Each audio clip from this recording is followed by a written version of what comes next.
Hello and welcome to episode 300 of Stand Up with Pete Dominic Daily. Who would have thought we'd make it this far? You did. That's right. You believed in me before I believed in myself. Joining me today, writer and activist Maura Quint and cultural anthropologist and author Dr. Grant McKracken. I'm Pete Dominic. It's time to stand up with me right now. Stand up. Hello and welcome to Stand Up Daily. That's the new name, Stand Up with Pete Dominic Daily. You know, I always make fun of branding type things with shows and programs and so on, but I got to do a little bit of it. You always got to do a little bit of it. I just don't want it to be too contrived. So right now I've got the news dump. I've got the last 24. But you know what they are? They're the last 24 hours of news. It's a news dump and so on and so forth. So I've got to participate in a little bit of the branding and promotion. This is Stand Up with Pete Dominic Daily, where each and every day I take a look, 5 days a week, every day of the work week. I take a look at the most important issues that affect you, your family, your community, your country, and your planet. I bring on the experts who know what they are talking about, and I talk with you all the time. Every Thursday night at 8 Eastern, Stand Up with Pete Dominic community comes together at a happy hour virtual hangout. I'd love to see you there. Welcome to all of the new subscribers. Several people joining over the weekend, which was awesome. Tomorrow I will give shout outs to all of the new subscribers and several of the many others, I can't speak, editing their pledge upwards. So subscribing for more, going from $5 to $10 or $10 to $25. I love all of you. This is an amazing community, and I'm working so hard to make this show smart, informative, enlightening, and make you feel good each and every day as you listen along with me. If you would like to contact me directly, talk to me directly, email me, standupwithpete@gmail.com. I am taping this on the eve of March. It's the last day of February, tomorrow, or today if you're listening to it, on March 1st. And happy March, everybody. Spring is just right around the corner. This is the month where we get Mother's Day and St. Patrick's Day and a third vaccine. That's right. Let's get to the last 24, or really the last 48 if I want to be technical. Somebody called me on it last week because I'm recapping the weekend of news. I watched all the Sunday shows, so you don't have to. The best one continues to be Ali Velshi, who you can watch 2 hours on MSNBC Saturday and Sunday. And I'm just talking about in terms of on the main cable network, cable news platforms, or even the network news. I think Ali's doing an excellent job every Saturday and Sunday on MSNBC, and a lot to discuss with you. You got the third coronavirus vaccine. It's different from the other ones. It doesn't have to be refrigerated at negative 5,000, whatever it is. And you only need one shot of it. Apparently, it's not as effective, but they're all plenty effective. And so that's really exciting news. The U.S. Food and Drug Administration has given the Johnson & Johnson vaccine emergency use authorization, the CDC, and has also recommended that the federal government scheduled to start distribution immediately. 2 vaccines already being distributed in the U.S. So this third vaccine, 1 dose, and a real game changer. Now, let me know when a 45-year-old, otherwise healthy guy who basically lives and works in a shed and his fake assistant, Keith, are available. Okay, so that's exciting news and good news. The numbers are really coming down, but stay vigilant. Wear your mask. Don't go out and party. And we'll get through this. You can see the light at the end of the tunnel, which is such a terrible overused phrase, but it's called coinciding with spring and potentially a wonderful summer. So we will see, but we will be good and we will be vigilant, right? I hope. Okay, so I've got to talk with you about CPAC. I'm sorry. I've got to cover it. I've got to discuss it a little bit. I attended CPAC for SiriusXM, I think, 3 times, the Conservative Political Action Conference, and lots to say about it. But my main question is, what is it at this point? That's the question I asked on Twitter, and I got like hundreds of responses. I picked just a couple of the funniest and smartest. Again, the question I asked, how would you describe what hashtag CPAC has become, more specifically? At Kim in Iowa said, Firefest, same level of fraud, but with shittier, lower tier talent. My friend Tina Winsett truth of GOP, an all too realistic representation of who and what the party actually is. The veneer is gone, and those people who are still in the party and try to meekly protest that they don't like Trump's crassness, hypocrites all, fully for enabling everything the party has become. Tom Feline says, mass relapse. Ali Velshi responded to my Twitter. He writes, a cesspool of hatred and bigotry. He said that on his show as well. He must have heard me talking about him. At Sublight Monster says, the recruitment scene in Blazing Saddles, but half of them are the I like rape guy. Comedian Alonzo Bowden, I don't know, but the C stands for cult. Luke Zaleski tweeted, an orgy of lies. What has CPAC become? A Klan meeting on meth, a KKK convention, no hoods needed, Trump family reunion, and clanning with the stars. I like that one as well. All right, so CPAC, what is it? Who knows? Who cares? Trump did actually make a comeback, make a speech, and it really was bad. His heart wasn't in it. He talked forever. I don't have all the details, and I'm hesitant to play clips because I know people get triggered by his voice, but I've got these really brief clips of him that can give you the kind of the context, and it's not long. You can fast forward if it really bothers you. But here's just a few clips of the president at CPAC on Sunday doing his same old shtick, except this time it just didn't seem like his or the audience's heart was really in it. First, it's not possible we lost. How did all the Republicans win? And I lost. Come on, continuing with the big lie. So how the hell is it possible that we lost? It's not possible. And here he does his vaguely anti-Semitic, Democrat, immigration, globalist thing, except for Trump bot fizzles out. This is not an edit. It just something happened on the prompter. He got lost. This is how it sounded. The Democrat immigration bill is a globalist corporate. You take a look at the corporatists. What? What just happened? I think Trump bot just fizzled out. And they say everybody else has dementia. Anyway, I don't like to make those jokes, but he is so much worse than everyone else. And here he is teasing that he might run again within a lie, saying that he already won the first two times. Here it is, the big moment, and this was by far the biggest moment that it got for Trump at CPAC on Sunday. But who knows? Who knows? I may even decide to beat them for a third time, okay? Beat them for a third time.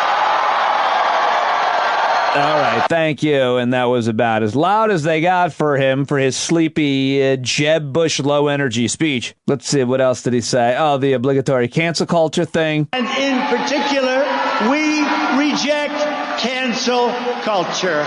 Okay, we reject cancel culture, but then he shouted out all of the Republicans who voted against him because he wants them, what? What does he want to have happen? Does he want them to be canceled, my friends? All right, here he is telling another lie, saying Democrats changed the rules when in fact Republicans changed the rules, played by the rules, and still lost by the rules.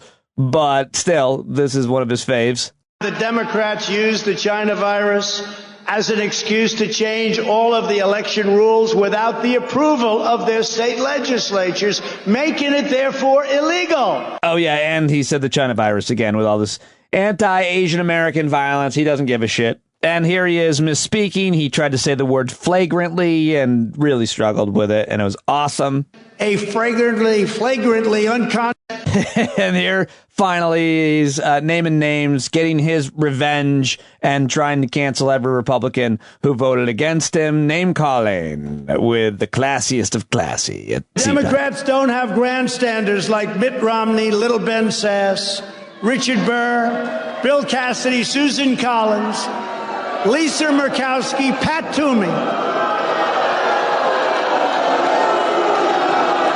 And in the House, Tom Rice, South Carolina, Adam Kinzinger, Dan Newhouse, Anthony Gonzalez, that's another beauty, Fred Upton, Jamie Herrera Butler, Peter Meyer, John Katko, David Valadeo, and all right, I'm not even going to let him finish that, but just wanted to show you how he finished, which is, of course, the grift. So all the hallmarks, the lies, the name-calling, the inability to say words, and, of course, the grift. There's only one way to contribute to our efforts to elect America First Republican conservatives and in turn to make America great again. And that's through PAC and DonaldTrump.com. So go out there and do whatever you can, because we're going to help a lot of great people. We know the right. All right, I edited out the name of the websites that he wants you to donate to, because I don't want anybody to donate accidentally to anything regarding Donald Trump, because you're just throwing your money away, because that's the whole thing. He's not running.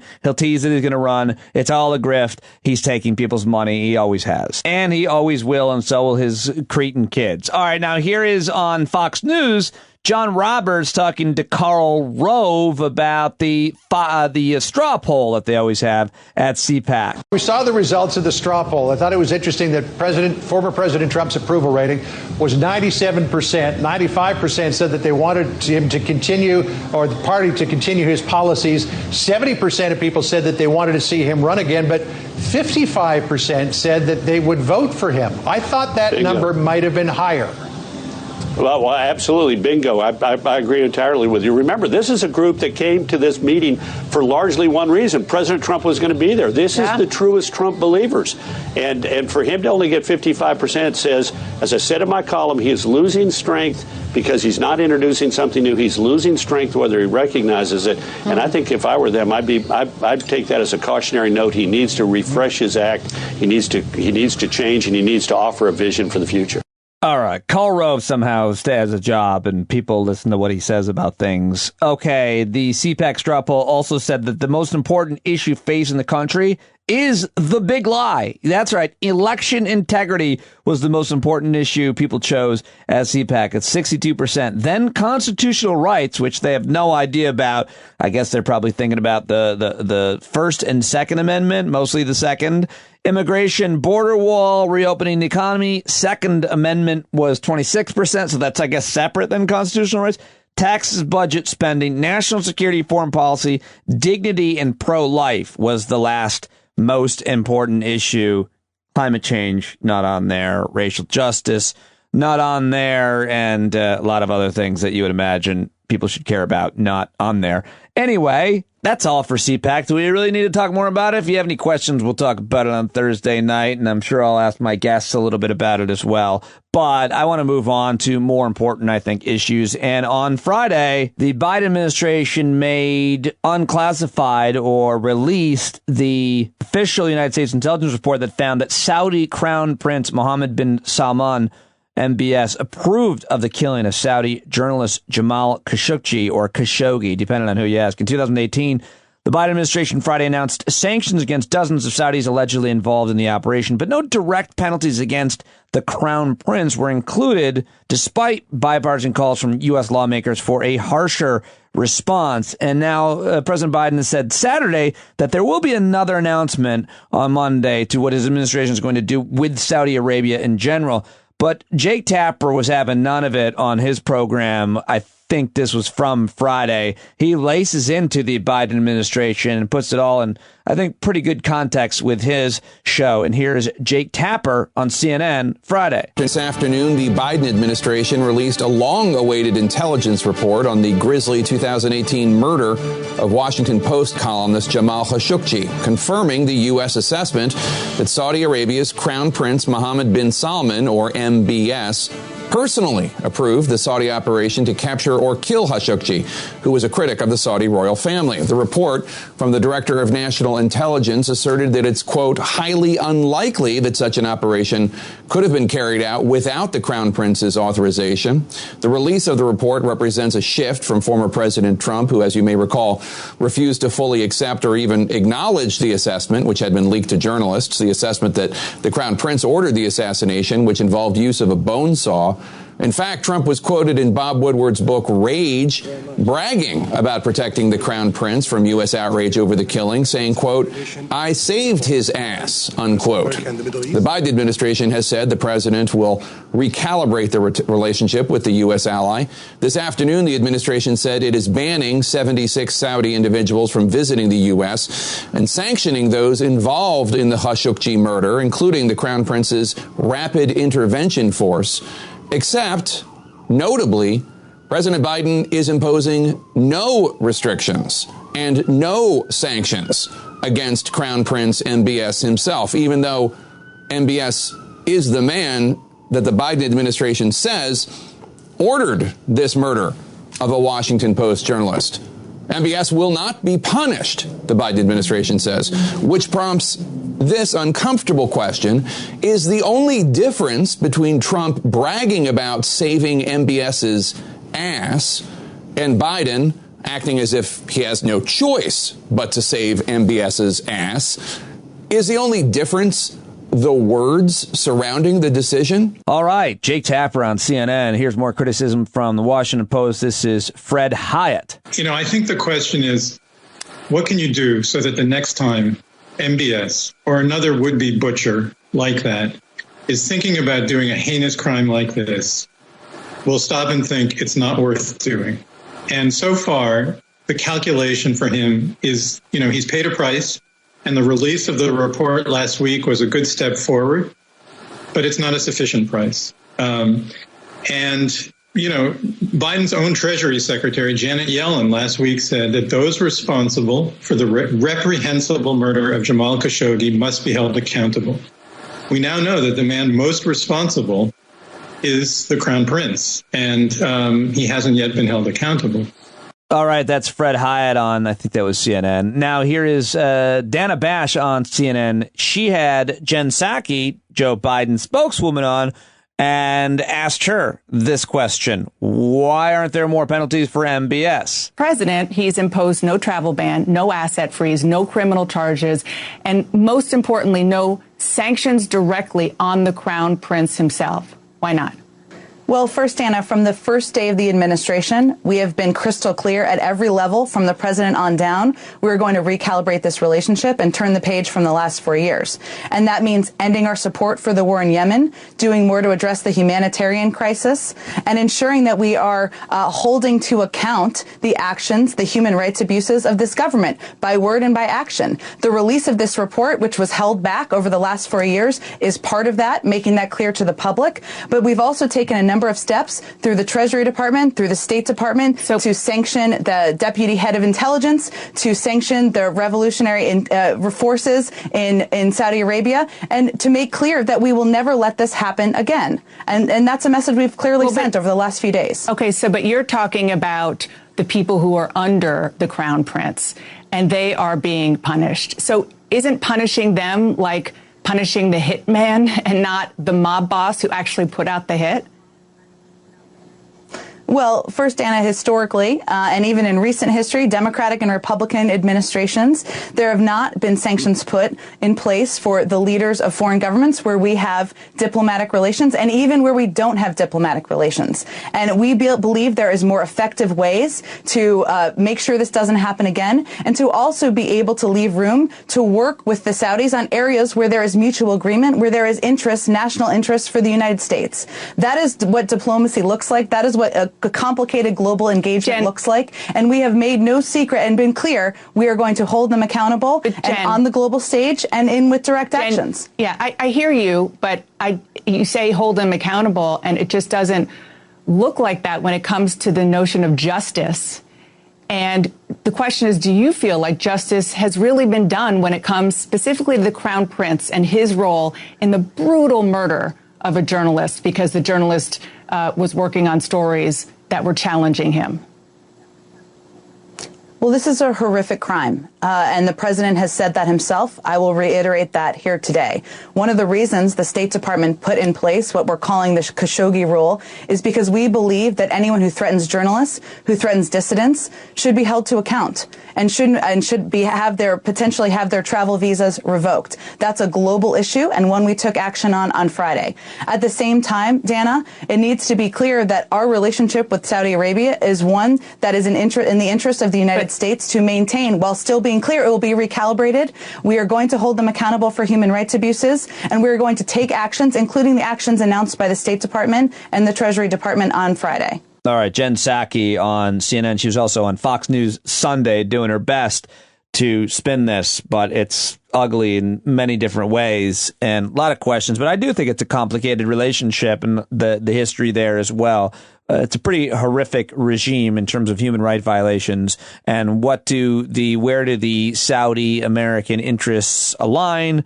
Where are they in opposition to each other? These are the questions, that basic fundamental questions you have to ask about every country to country relationship. And then once you understand a little bit about that, then you can, I think, start to have a thoughtful opinion. But until you understand the interests and the oppositions, I think a foreign policy 101 would explain it that way. But I don't know, because I never took that class. But certainly I've interviewed a lot of foreign policy experts and read their books. And I am binge watching Madam Secretary. So I think I know what I'm talking about.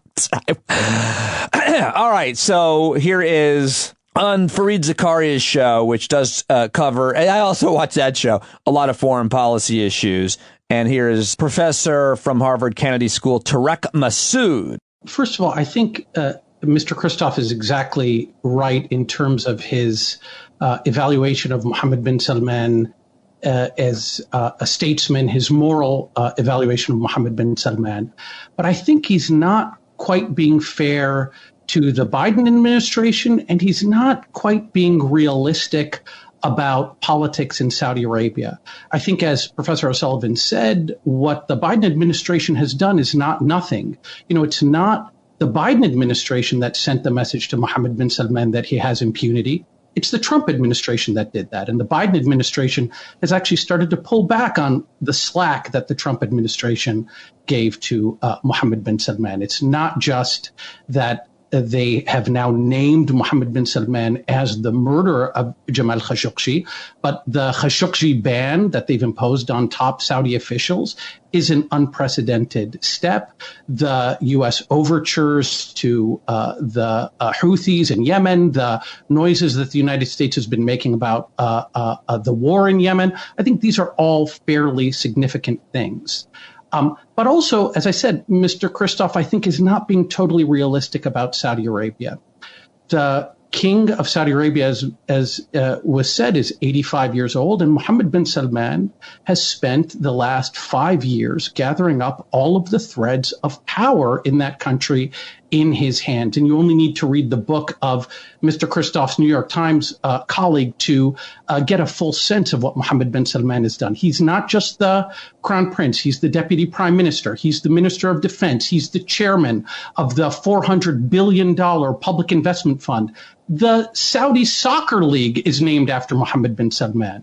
And so the idea that the Americans could pressure the king of Saudi Arabia, who I'm not sure has been coherent for many years, into signing some memo that would then cause Mohammed bin Salman to slink off the scene, I think is unrealistic. All right. So I think that these longer clips sometimes give you a lot of context on complex issues. And that's what I'm always interested in myself. Nuance. I like to hear these clips. I like to get context from them. And so I like to learn from them and share them with you.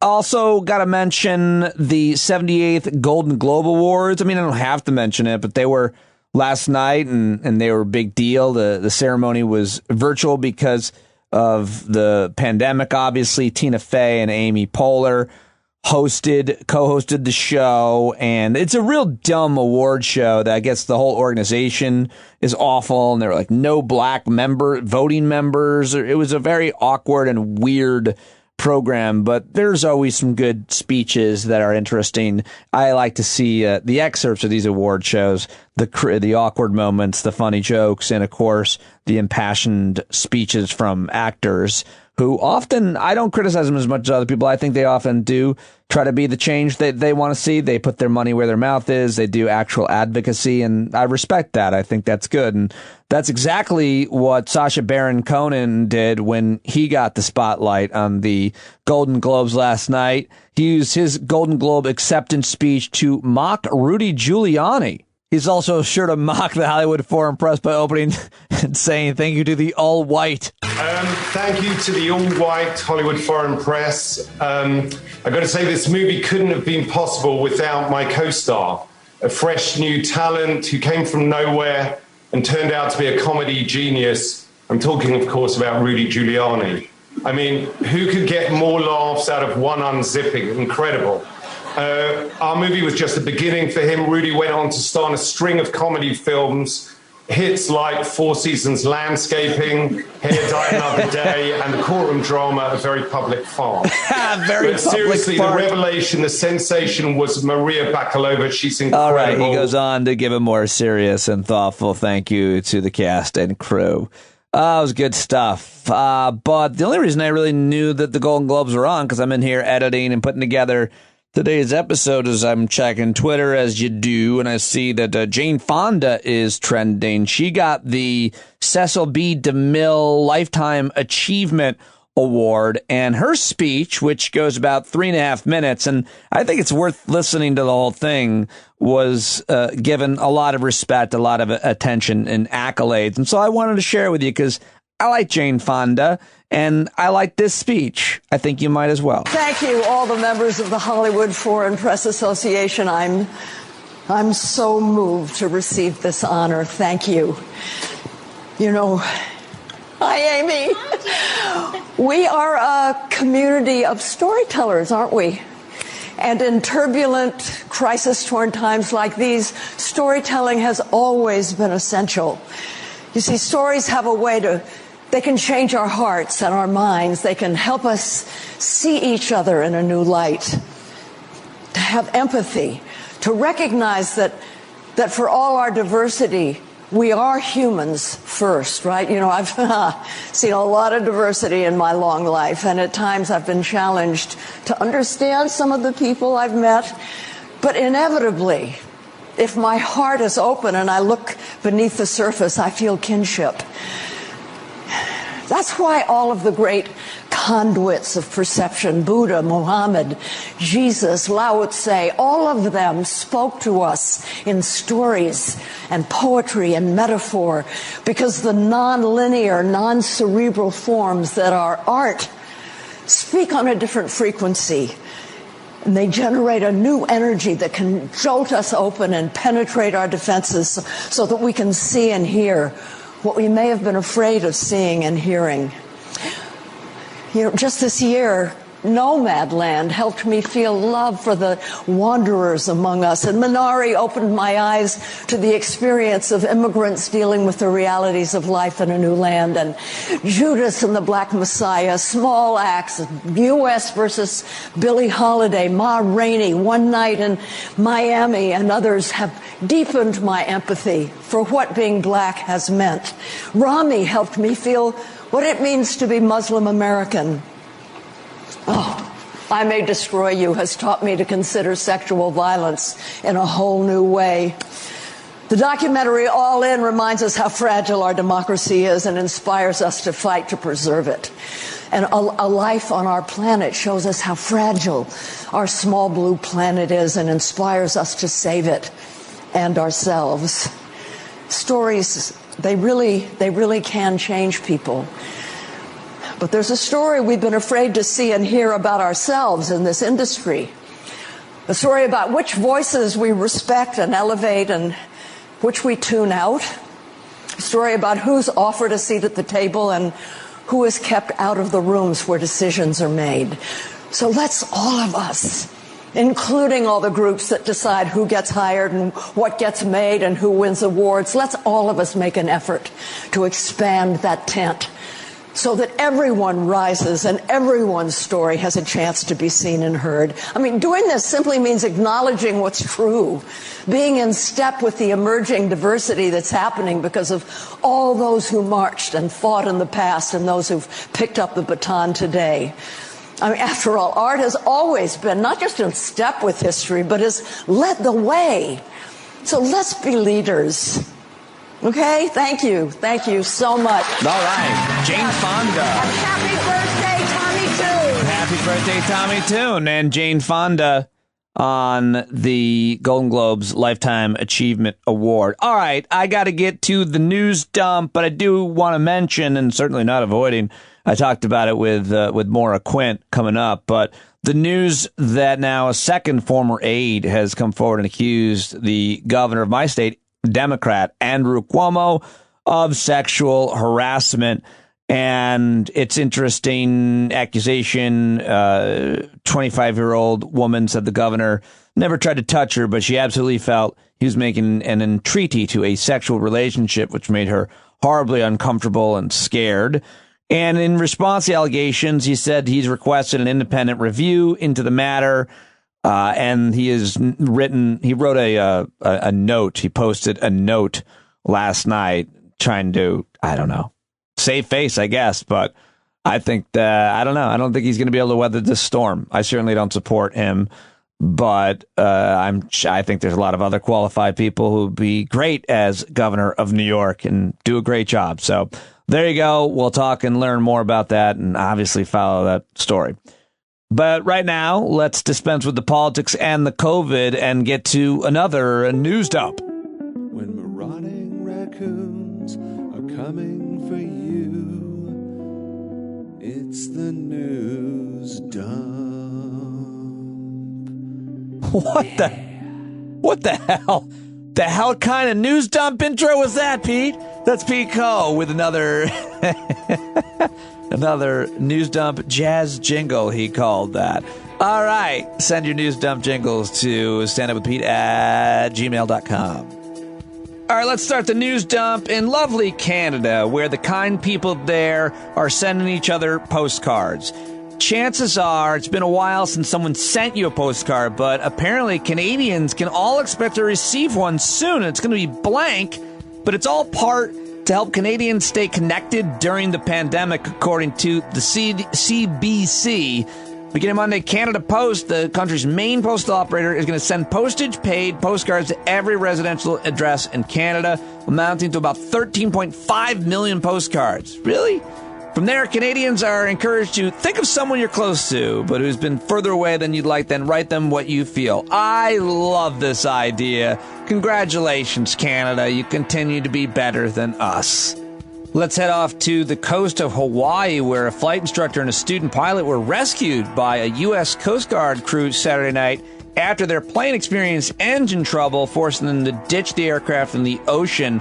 The two pilots were taken to a hospital with non-life-threatening injuries, and I wanted to read that story because it's a good story, and anytime I find a good story, I'm reading it during the news dump. Because most things are good, it's why they're not news. But sometimes it's nice to read something with a positive outcome, right? A lot of people talking about the iceberg that's more than 20 times the size of Manhattan that's just broken off the Antarctic ice shelf. I'm reading it at Earther, where I always talk with Brian Kahn.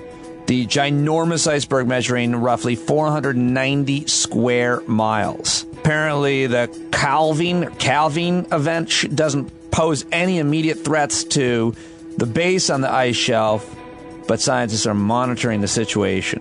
Although you'd understandably be quick to point the finger at climate change for such dramatic calving events, scientists have made it clear that this could also be a natural occurrence, just a horrifying step in the life cycle of an ice shelf. It grows until it's too big to support itself, collapses, and then the whole process starts again. Just like my Uncle Bruce. I'm kidding. I don't have an uncle named Bruce. All right, more good news for you. Let's head to Virginia, where it becomes the first southern state to legalize recreational marijuana. Yeah, that's right. Virginia has become the 16th state and the first in the South to legalize marijuana. State lawmakers gave final approval Saturday to a bill that will legalize marijuana for adult recreational use. Yay! I'm very excited about that news. Congratulations to all of our friends in Virginia, where they've legalized it. I thought this was an interesting story coming out of Italy, where officials at the Pompeii archaeological site announced Saturday that the discovery of an intact ceremonial chariot, according to the Associated Press, one of several important discoveries made in the same area outside the park near Naples following an investigation into an illegal dig. The chariot, with its iron elements, bronze decorations, and mineralized wooden remains, was found in the ruins of a settlement north of Pompeii, beyond the walls of the ancient city, parked in the portico of a stable where the remains of 3 horses were previously discovered. When asked to confirm its authenticity, Kirk Douglas said, "Yes, that's the one. That's the one I rode." And this year was the deadliest avalanche season in years. More people died in avalanches, and apparently COVID is partially to blame, which is interesting. 33 people have died in U.S. avalanches, according to the Colorado Avalanche Information Center. And how does COVID tie into avalanche deaths? Because so many more people were trying skiing and snowboarding and going backcountry to do it. And that's because of the pandemic-related trends in terms of people's activities. So, sad story for all of those lost, but interesting nonetheless. And if you know me well, you know I got to read this story. My friends in Australia on Monday became the first state in the country, in Adelaide, to ban some single-use plastic items, including drinking straws, stir sticks, and cutlery. The new law bans the sale, supply, and distribution of a range of single-use items in South Australia, according to the Environment Minister. Very excited to have more items are going to be added to the ban list early next year, including polystyrene cups, bowls, and plates. Shout out to my boy David Campbell on that. I hope you covered on your show, buddy. Hope you're listening to mine.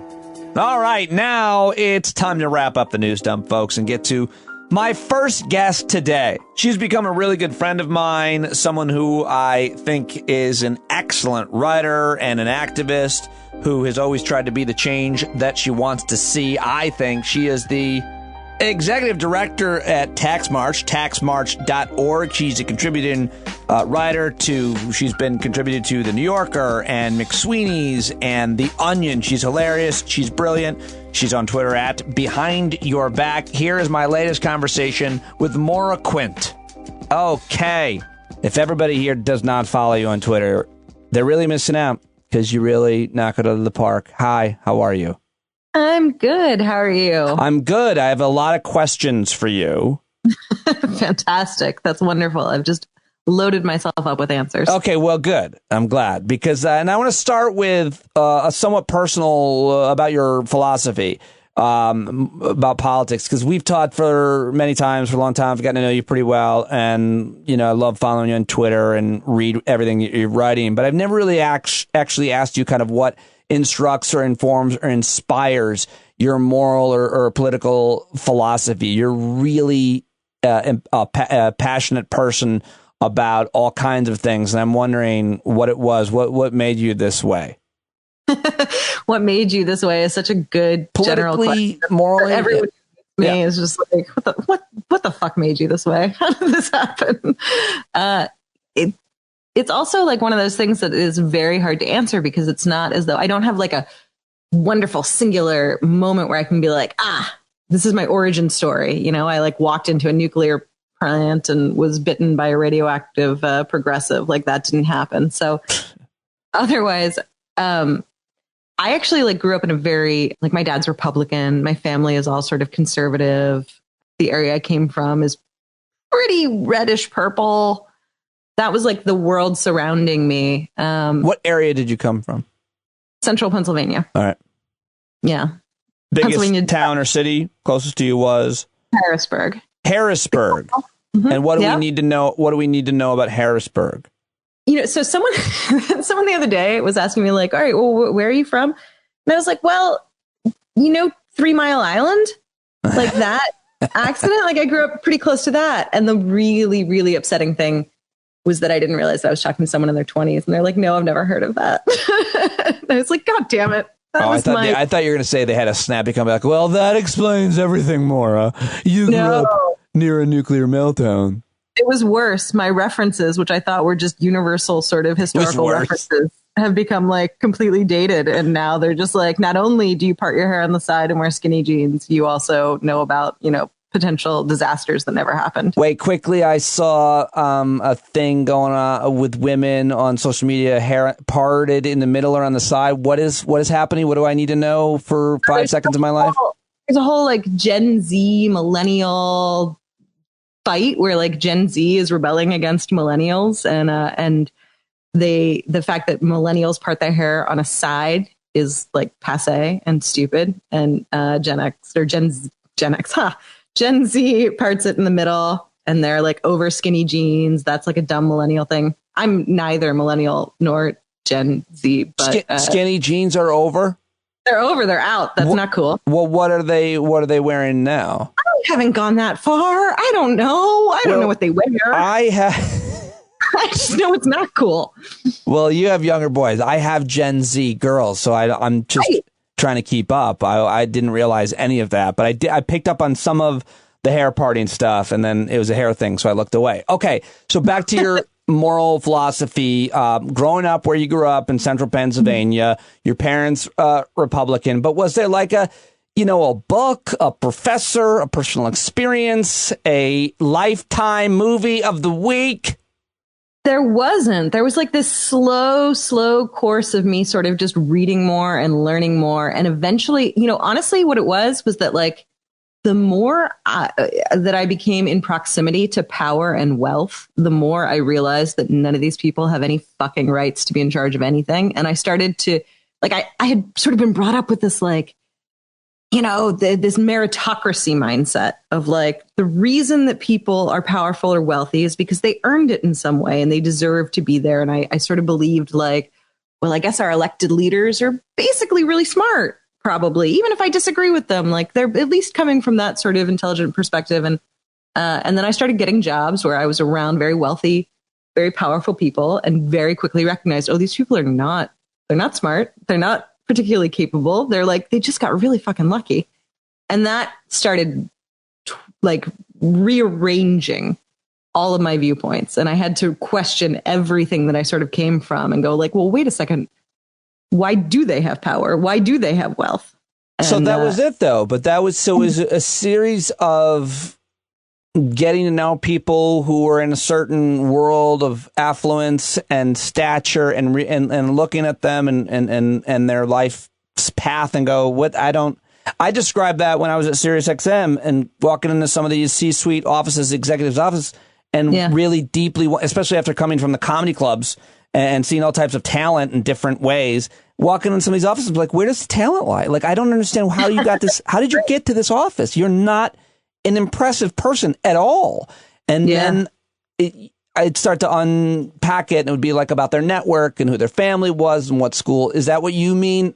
I just didn't mean to steal it from you, but that was giving you my experience. You're totally right. Like, no, I mean, one of my first jobs too, I was in like it was an architecture firm for that matter, but like it was a really sort of big name, high end place. And I started seeing the amount of people that wanted to walk in the door and who was actually being brought in and the levels of, yes, their network, their family, the nepotism, the like so-and-so called in a favor because their nephew, they wanted them to have a job at this place. And then I started to see, because it was architecture, they were dealing with real estate developers who are very wealthy. We were dealing with, these sort of very powerful people who have a lot of money to create and build buildings. And I started to see who they were pulling into their inner circles. And I started to sit in some of these meetings and I would be brought in. And I was like nobody, I was like just some like 20-year-old kid who went to, University of Pittsburgh and like came from nowhere and had nothing. And I recognized very quickly, like, wow, they don't know much more than like, I was nervous at first. I felt like, oh gosh, I have no idea. And I very quickly saw that no, in fact, there was not some tremendous amount of intelligence or brilliance on display here. These were just people who had risen through systems that were created and designed to have them do so. And even like, because I just got this job, like I was just like an assistant and it was via a like temp agency. And like one of the first things I noticed was there were men my age, my education, my everything, who would be brought in as well. And we were all like, you'd be brought in as an assistant and the men didn't stay assistants for a second. They were immediately fast track given a higher job, like raised out of that position because it made the older white men uncomfortable to see young white men in these like sort of inferior positions. So they were immediately sort of rescued and risen in a way that was really glaring to me. Oh, it's interesting that you say that it made them uncomfortable to see the men in the inferior positions, as opposed to what I would have assumed, which was it made them uncomfortable to see women rise up and have to answer to them or give them power and control, which is what I would just assume. Maura, men, stay right. Move that mic, like aim it up or stay a little closer to it. I can hear you a little bit. That's fine. These men were like, they were the types who were, sort of progressive of their era too. So like there were women in positions of power, or they would like elevate women occasionally, not to the highest echelons, but like enough for them to be like, I believe in women. I'm a feminist. Like they would have that kind of mindset. But then when you looked at the actual actions of what they were really doing, it was only to a point. Like it was definitely, there was a lot of drive of like, yeah, but we can raise some women, but we can't have any men like down there. That would make us feel bad. I actually want to take our conversation in that direction, if you don't mind. I'm just thinking about it. And by the way, do you feel it's weird to have like Black History Month or now Women's History Month? Like it's International Women's Month, March, and February in America, Black History Month. What do you think about those types of themes? Because like some people were criticizing me, like, how come you're not doing more, having guests more, doing more programming with the podcast? I'm like, listen, honestly, only because I'm wearing every hat and trying to have theme weeks and organize that and book that right. Like I'm doing all these jobs, booking, hosting, editing. It's like I can't do theme weeks very well. There are women in there, Yeah. But I mean, you always want to do better and find new guests and different voices, obviously, and all different demographics. But how do you it's International Women's Month. I think it's international. And we're talking about, do those things matter to bring attention, do you think? I like them. Fine. I mean, I always think it's really funny, not funny, haha, but, it seems appropriate that the United States chose the shortest month of the year to designate as Black History Month. Right. Like that right away. Like we're going to give them a bit, let's like limit that to as much as we possibly can. I think that seems right. Like, I would love to not have Black History Month. I would love to not have Women's History Month. I would love for those things to be like irrelevant because we had so thoroughly integrated all of these things into our everyday experience and teaching, but we're definitely not there yet. So, it seems pretty necessary. What do you think of this? Are you paying attention to the Andrew Cuomo allegations against him? A little bit, yeah. Yeah. Do you think having a conversation about this today, and I don't know, it's like sometimes this guy to me seems like the whole family always seemed like, not the greatest folks to me. I got to know Chris pretty well, and we busted each other's chops a lot, but we had a decent relationship. So I feel a little uncomfortable because I don't know the other ones, but nonetheless, this guy doesn't strike me as a great guy. He doesn't seem like a very kind person. He seems like a tough guy. And it doesn't surprise me, these allegations. But I don't know. I was thinking about how and when these allegations came out and how a woman can handle this in the moment and how she can be like, he's apparently about 65 years old. And he said to a 20-year-old aide, are you interested in older men? And I've, dated younger women. To me, that seems pretty open and closed. But what is a woman supposed to do when it's the governor of the state? When is she supposed to report that? What are the concerns? Because I was having an interesting discussion with someone about this today, and I'm not sure what to think about it. It doesn't seem that open and closed. It seems tough. It's tricky. When I say it's tricky, I simply mean a lot of times we hear these sort of, I'll call them allegations, but like we hear these stories or these things that people have experienced, and we hear about it now, and they're often, several years past. And I think we also we do this all the time. We apply our current expectations of our current reality to the past, which is nonsense to start with. Like, Me Too is a new thing, in the history of time. Like, even, not too many years ago, there was not this expectation of receiving any support if you were to sort of speak about a lot of these types of things. So I think not only that, you'd be marginalized.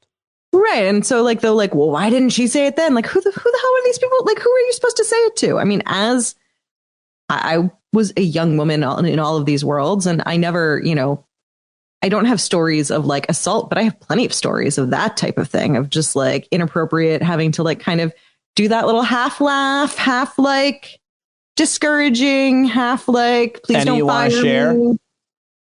No, there's no one you would know. Like, there's no, not I don't know if I name. know them. Just these situations. I think it's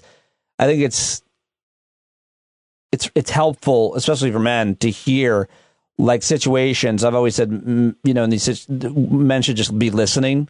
So that's why I always ask, hey, tell me a story, because I think it's sometimes for women, I think it's sometimes frustrating, but I think for men, in our defense, it's often surprising. I'm like, what? Really? That happened? A person did that? He just took his dick right out?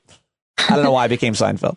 I don't know. I haven't seen any dicks per se in those situations, but I would say that I'm like one of the more fortunate. But I mean, I definitely, like, in that first job that I had where I'm dealing with like architects and real estates, and in my early 20s, there was a like big time real estate developer guy who was the big donor who was paying for a building, and he was like fundamental to our firm's bottom line for a period of time.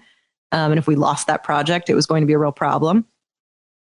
And he would bring me presents when he would come to the office. He would bring me he was a liquor distributor too. So he had a neat, like, new tequila he'd just gotten. And he brought me a bottle, like, oh, okay, that's cool. And then it was like, oh, he has a place in Tahoe. And I like skiing, right? Like, he wouldn't even have to be there. I could just use his place in Tahoe. Like, oh, well, that seems nice. Okay. Then it was kind of like, well, he's going to be in Vegas and he's got an extra room and no one's going to use it. So why let it go to waste? But also there's a thing going on and maybe I could just come hang out with him. Like, it just was a constant game of like escalation. And I was kind of naive too. Like, I was just like, well, this just seems like a nice person doing nice things, right? Like this. Okay. That's just, he's not, until it was at the point of like he never even outright said it. It was just kind of like, you don't have to worry about my wife. Like, she doesn't care or she won't know, kind of thing. Or, and then also like, and don't tell your boss, like he doesn't need to know. Like it just became down those lines where it became very uncomfortable. And I had turned him down like repeatedly. It was always like, it seemed nice, but I wasn't sure what the catch was. And so I was just like, oh no, thanks. Until you're just in that situation where like you have to work with this person. You've been tasked with the fact that like, this is an important relationship and you have to be nice. And it's your job to make, clients feel comfortable walking into the office and things. But, there's going to constantly be this kind of attention that you don't want and you're not sure what to do with. And then additionally, there is always like this fear then of like, they're going to say I encouraged this. They're going to say I brought that, like I was flirting or I want this or, somehow I'm going to get fired no matter what I do here. Like, because somehow I have brought attention onto myself that I did not want, but no one's going to believe that. Like, that's a really like a concept feeling. Exactly what I was talking about with an example like that, which is complicated. But the only thing I would ask about or follow up on is you said, I was naive, but you were young, and with youth comes naivete. It's like, very few people are wise way beyond their years in their 20s. And I think that part of the whole game is finding and targeting that person in the office, at the firm, in the organization. Like, this person will fall for or be vulnerable to, whatever I offer, any of my old tricks in this guy's case. Right. The wife doesn't care. Don't tell the wife, I've got a place. It's like, he's probably played this song before, with all due respect.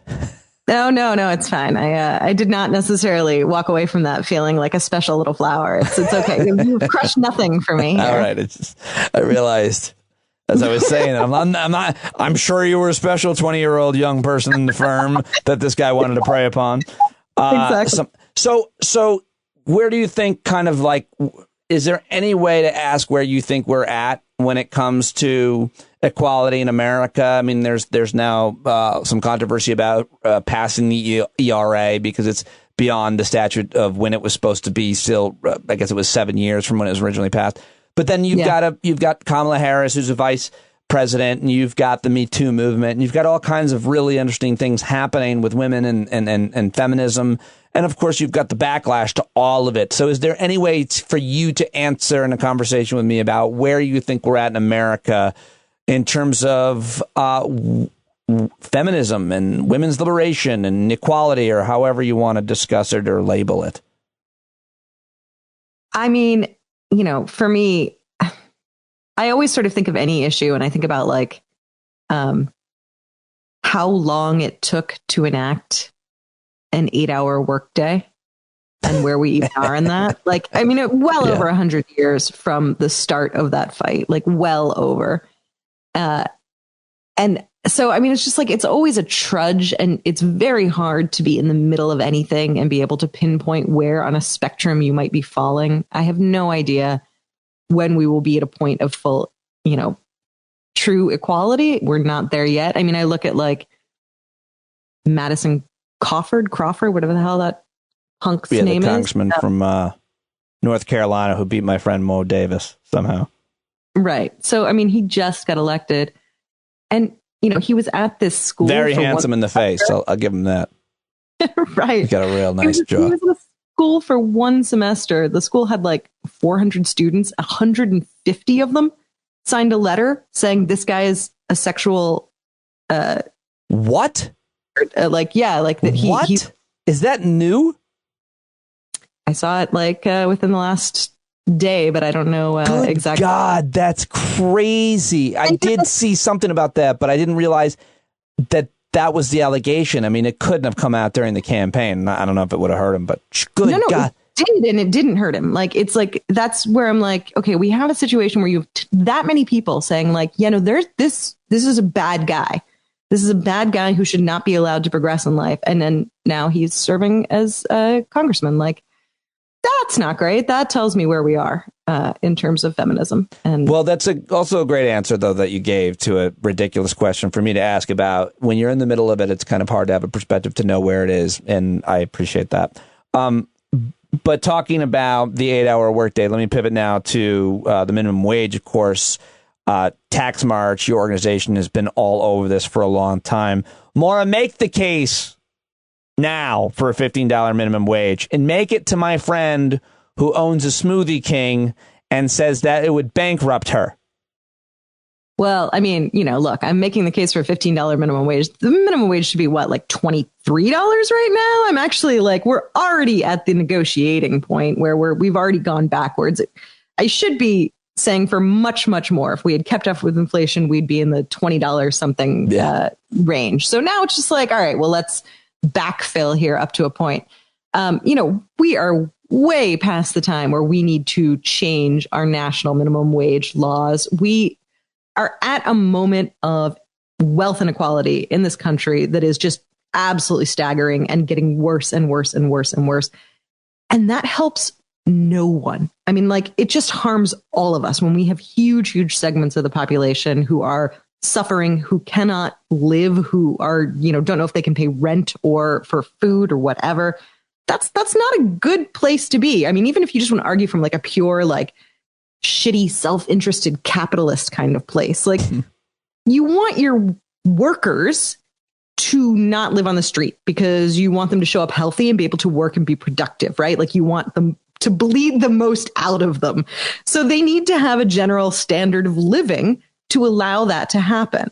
Additionally, you presumably want them to purchase and pay for whatever the fuck it is you're trying to make or create or sell or do. Like you smoothies. Need them like smoothies. So if no one can afford to buy your fucking smoothie, that's not going to help your business. You have to have money that is continually circulating from people into the economy. So, I mean, just from a very basic self-interested perspective, we need to raise the minimum wage. People need to be able to live and then also, have some standard of living that is reasonable and okay. And then, beyond that, we have so much evidence that it can be done. Of course, small businesses should be the top concern and should be cared for and do get neglected. And I understand why small business owners have a tendency to worry. They don't all. Plenty of small business owners say, yeah, this is what we should be doing, and I'm going to make this work. But we also right now, it's one of those things where we really need to sort of band together more. The wealthy have done so many. They've found so many different ways to just tear people apart and turn people against each other who should actually be in cahoots. And this is one of those places where like general, minimum wage workers and small business owners, frankly, should be working together, because it is the corporations who are looking to benefit and profit off of all of this.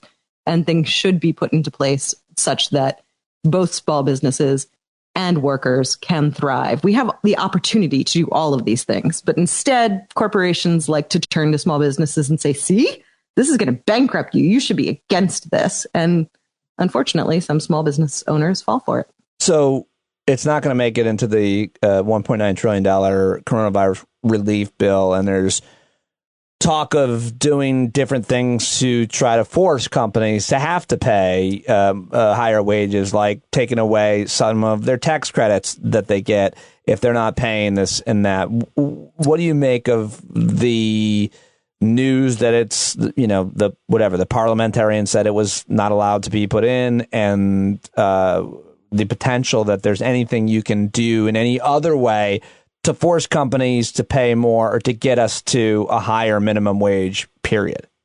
Well, first of all, look, the parliamentarian has been overruled before. We know that. The Republicans had no problem doing that when it was for tax cuts for the rich. They just said, thanks for the suggestion. Fuck you. Like, that's a possibility. It's on the table. It can be done.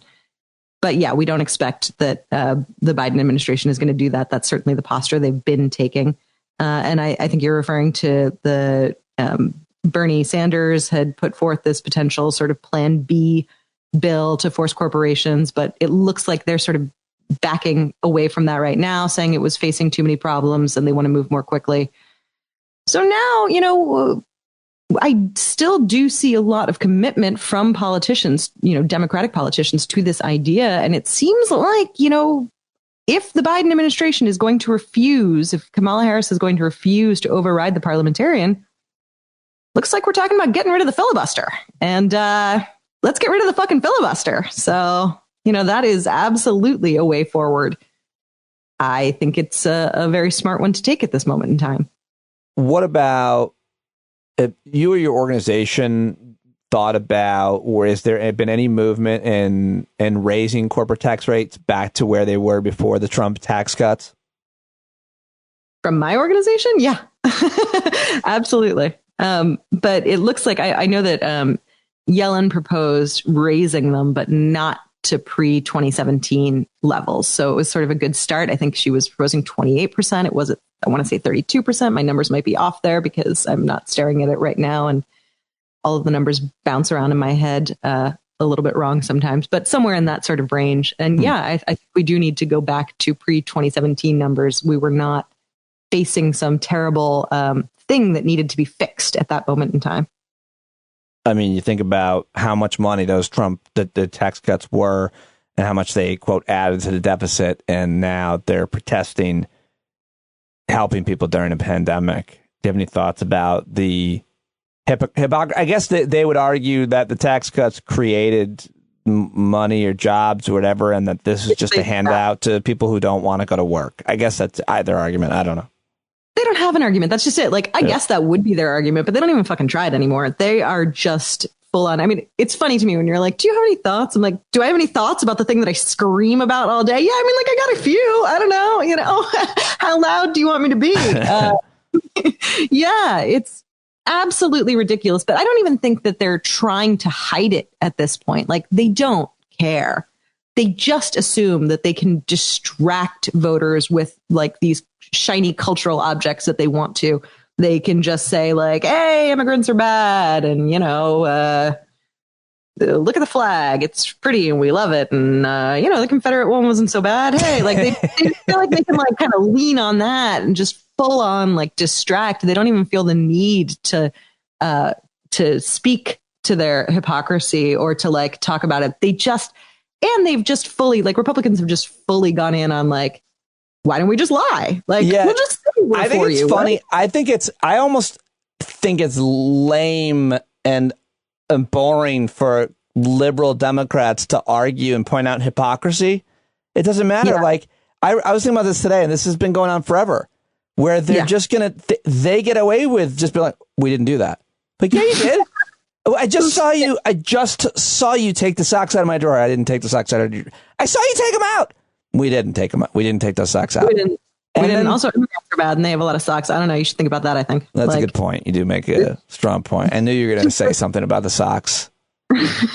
And now it's time, whenever I talk to Maura, except for this is the first time I've actually done it, it's time to, because I love following her on Twitter, to go through Maura's tweets. Follow her right now at Behind Your Back. Now, let's start here. Where's the music?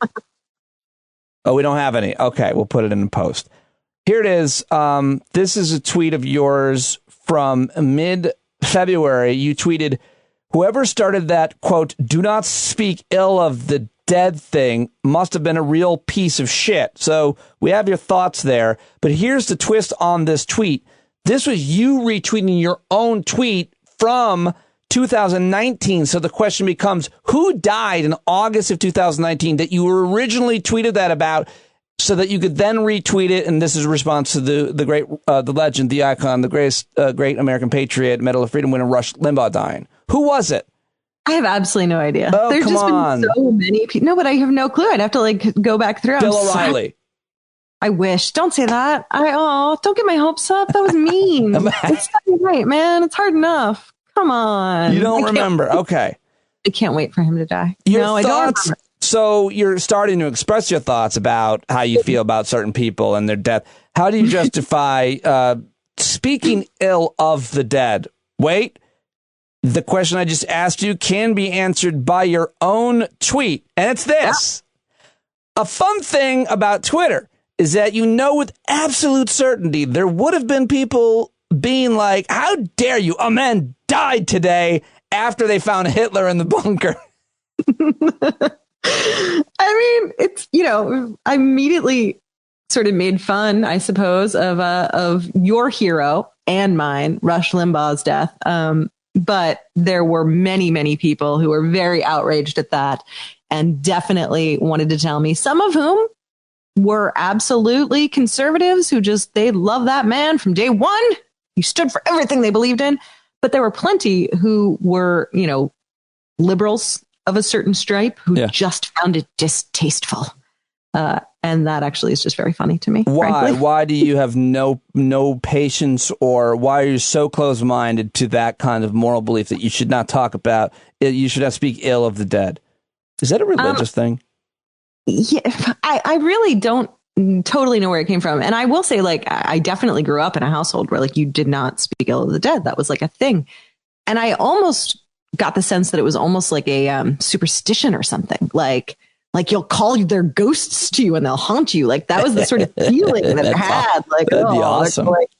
Yeah, that'd be kind of cool. I would love to fucking taunt Rush Limbaugh's ghost. I just keep prescription medications just out of reach and be like, you can't grab this because you're not corporeal.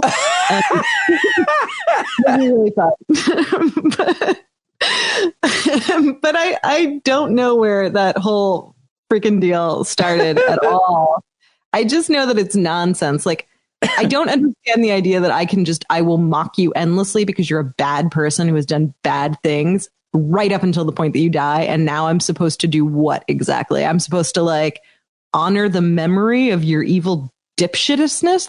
That makes no sense to me at all. And what's more, for me, talking about the wrong that people have created and the evil, especially when they are truly evil, to me, that's a warning sign. It's not really about the dead person. They're dead. Who cares? It's more about the people who are living the same life and are alive. We're not going to hold back. We're going to be happy when you die too. It's more like that. I want them to see it. I want the Bill O'Reillys to be yeah, people are going to be fucking lining up to piss on your grave. You should just know that now while you're alive, so that maybe you'll hear it for a half second. I assume you won't, but maybe it'll get through. So what do you want to say to people about what they can say about you after you're gone? They can say anything they want. I'm dead. What do I care? They can say absolutely anything. Well, your family they want. could be upset by if we trashed you. Sure, of course. I mean, like, I know at this moment in time, I mean, look, I get enough like hate mail that like, I'm not a notable figure, but if I died tonight and it made its way to Twitter, there would certainly be a certain segment of people who'd just be like, see, she made fun of dead people. Now, that's because she sucks and she's burning in hell. Like, it's going to happen. I don't know. I hope my kids aren't on Twitter. Like if they are, sorry, dude. Like, I guess you'll just have to go with what you knew of your mom. Listen, I'll talk to your sons and whatever bad things are said, I'll combat them. Thank you. You're so welcome. I appreciate it. CPAC, Donald Trump makes his return. I watched a little of it. He seemed low energy, very telepromptery, very vengeful, naming all the names, the people, that's predicted. But my prediction, I'm standing by my prediction. And Maura, you may not know this, but most of my predictions are very far off what actually happens. And okay.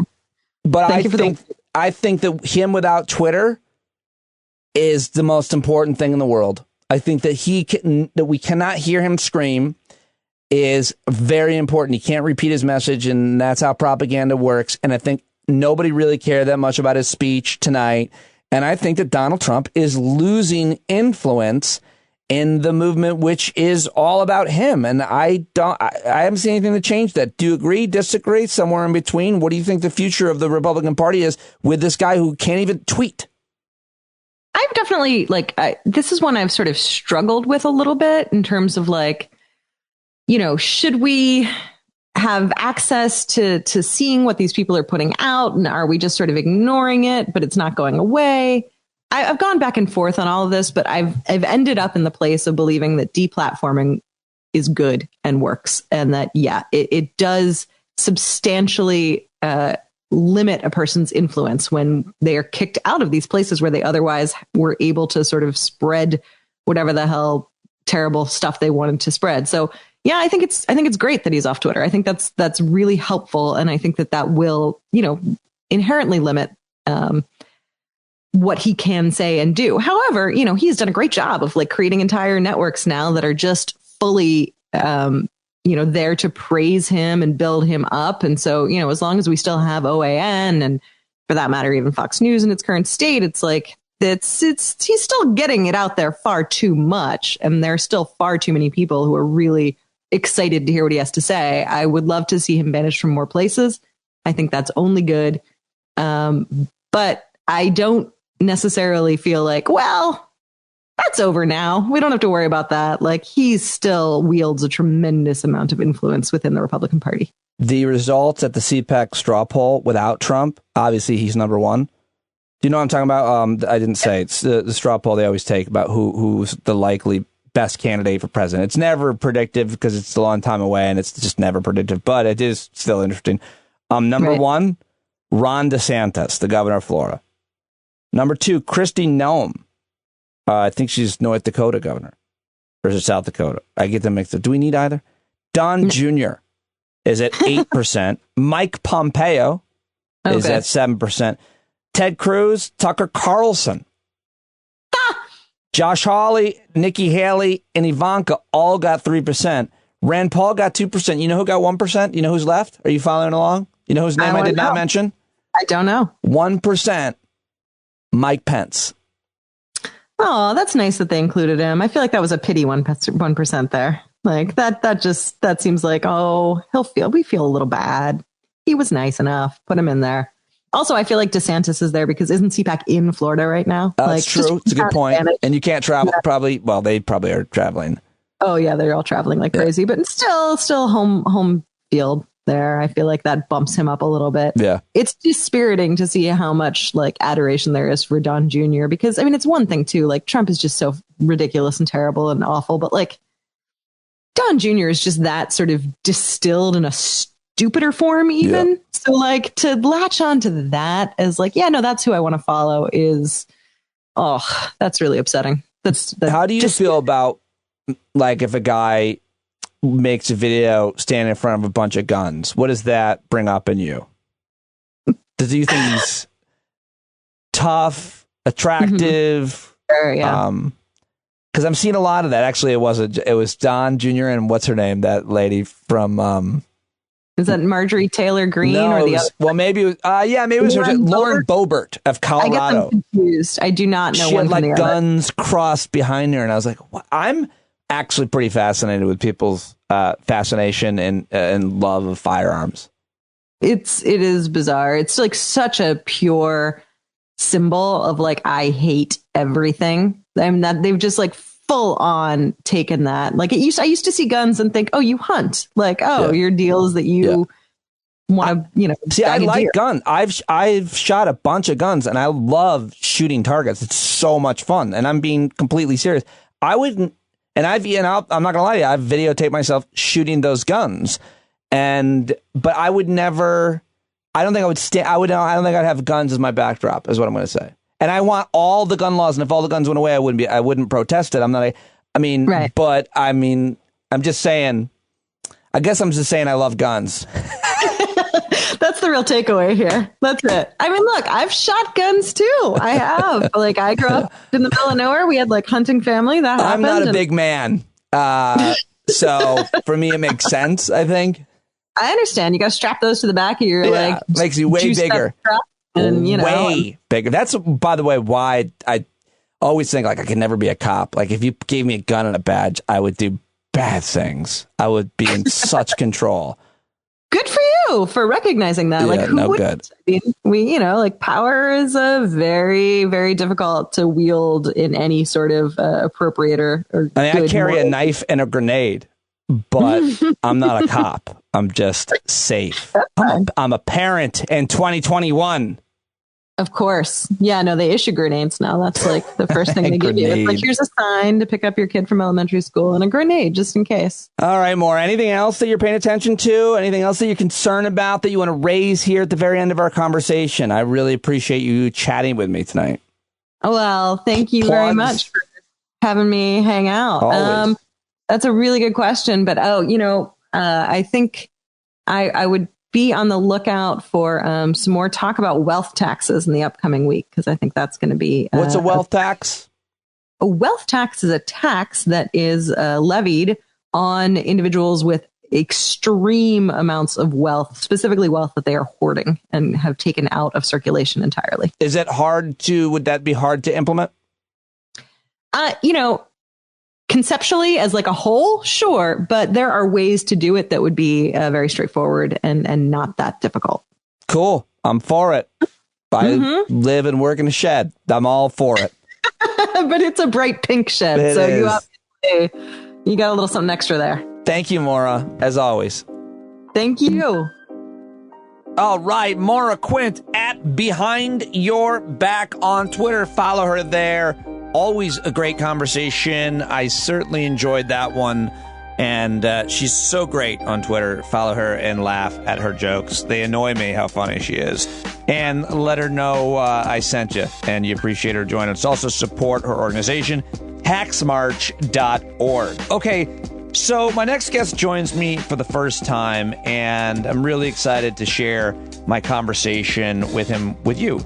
He is a cultural anthropologist, and I've interviewed several anthropologists over the years, and I find them to be fascinating people and excellent guests for a show like this. He got his Ph.D. from the University of Chicago. He was the founder of the Institute of Contemporary Culture at the Royal Ontario Museum. He's Canadian. Co-founder of the Artisanal Economies Project. He's taught at Harvard, at the University of Cambridge, at MIT, and he's advised all kinds of companies and individuals, including Google, Netflix, Nike, and more. And I just think he also advised the Obama White House, and I love his new book, The New Honor Code, a simple plan for raising our standards and restoring our good names. We had a great conversation. I really pushed back hard on a couple of things, but it was super pleasant and thoughtful, and I learned so much from reading his book, and I'm very excited for you to hear our conversation. Here now, Dr. Grant McKracken, his new book, The New Honor Code. Are you talking to me? Did you think I was talking to my assistant? I did. You don't have one. Keith! You gotta meet this guy. He's fucking brilliant. Come here. He's an 11-year-old boy. He's undocumented. I don't even have to pay him. I give him cheese, and he edits the podcast. Talk about honor. Great. It's a good deal. All right, man. Okay. So I've got Grant McKracken now, Dr. Grant McKracken. First of all, before we get into the book and all of it, what a name. And you are a bald white guy, and your name is Grant McKracken. And you're showing me on your hat, it says Seattle Kraken.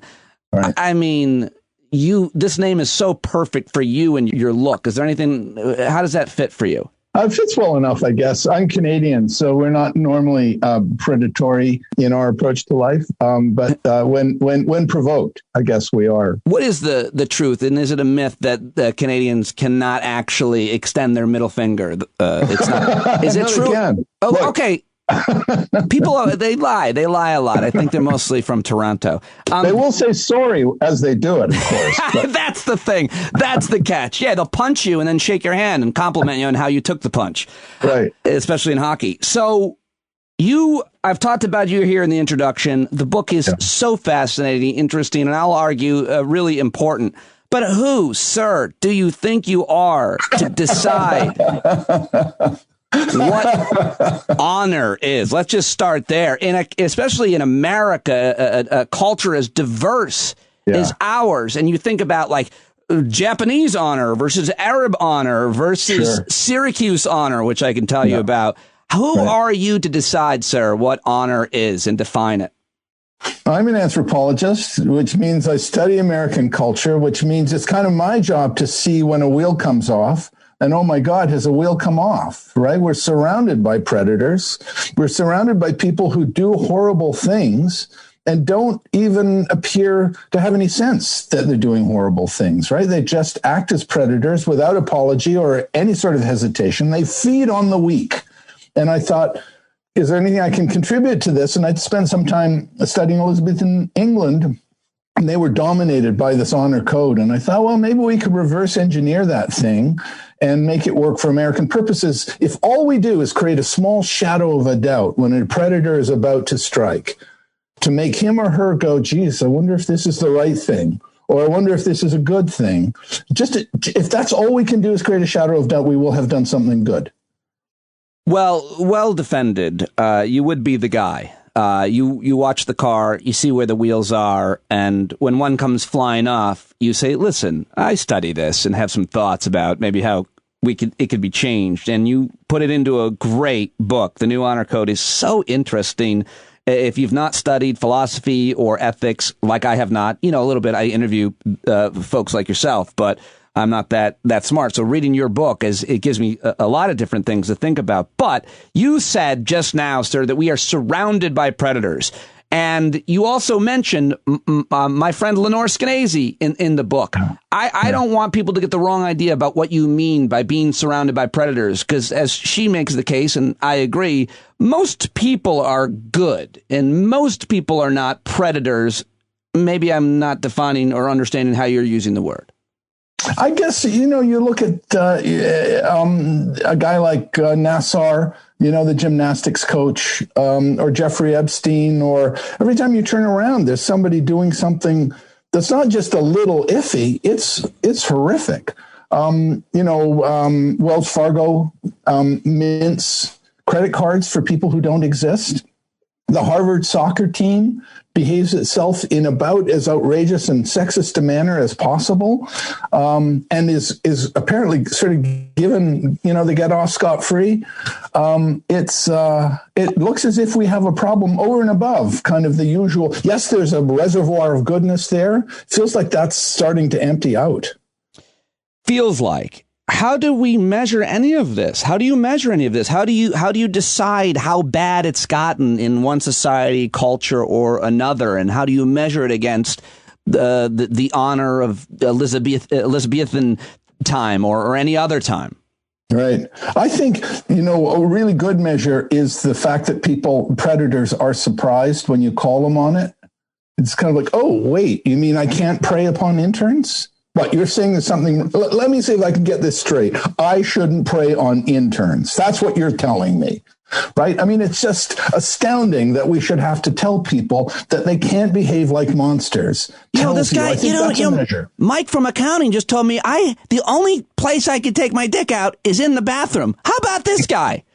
It's a joke, but it's not that far off with some of the behavior which you actually document. You talk about Charlie Rose, who literally was doing that, opening, his door to a young person with his dick out. Like these are things that you shouldn't have to think about. I feel these are standards that you shouldn't have to learn. So I do agree with your thesis, and far be it for me to agree at all. My opinion shouldn't matter. You're the scholar here, but I just wonder about how pervasive it is. And it's clearly bad. It's clearly bad. But I think that I don't know. I'm just such an optimist. And the way I think it's clearly bad is 75 million people voted for Donald Trump in 2020. That's a difference between, in 2016, far fewer did. And it was more almost understandable. They didn't know the man. Then after 4 years of getting to know the man, more people voted for him. And to me, I was like, okay, well, how do we measure morality or honor in this country? And that's what Americans, certainly the anti-Trumpers like myself, are grappling with. Like, I didn't even know you. I don't even know. I thought you were against stealing from me. What am I missing? Right. Just to go back to this notion of, yes, I think Lenore is right. There's a reservoir of good behavior out there. I think the Me Too movement told us that there's just tons of bad behavior and that women were putting up with this. And you can talk to any woman you know about it. Do you know anything about Me Too? Is this part of your experience? They say, oh, yeah, no, this was standard behavior in the C-suite and in the corporation. So, we had a lot of work to do, and we still have a lot of work to do. Well, I'll take it further, actually. And that's a great point in terms of the kind of moral rot, especially with men. In the workplace, sexual harassment and so on. But I'll take it further than the C-suite. It's easy to bash the rich, and I'll do it the rest of my life, and the elite. But listen, if you run, a garage, it's about power, really, right? That kind of behavior, I think it's about power over somebody else. I'm going to force you to anything sexually because it's your job. Isn't that so? It doesn't. I'm just saying it's a range. The more powerful you get, probably the more you think you're untouchable. And what you're doing there, I think, is inflicting dishonor on somebody, right? You're actually attacking their self-esteem and their social standing, right? And that's the damage that this kind of behavior does. I mean, the sex aside, it's an assault on the person as much as it is her sexuality, which is what makes it so vicious and makes it so power hungry, makes it so much like a predator. Preying upon people for the joy of diminishing somebody else. That's about as ugly as human beings can get. So are there distinctly different kinds of people, and does that have to do with culture? Because I also, based on, and you wrote this book coming out of, I think, the pandemic, you say, and I just feel like, maybe talk me off this ledge, and I don't love binaries, but I just kind of feel like there are those of us that care about the people that we know, mostly the people that are like us, maybe. And there are those people that care about them and strangers. And I don't mean you're going to hold the door for someone. I mean, you're going to wear a mask. I mean, you're going to defend a stranger if they're in danger, if they're being attacked verbally or physically. And so I feel like we have this division, and the pandemic has really made this clear, the virus, that some of us just don't care about people we don't know. We just don't care about them, and we'll even say it. Am I wrong to depict it that way, and is it not that bad?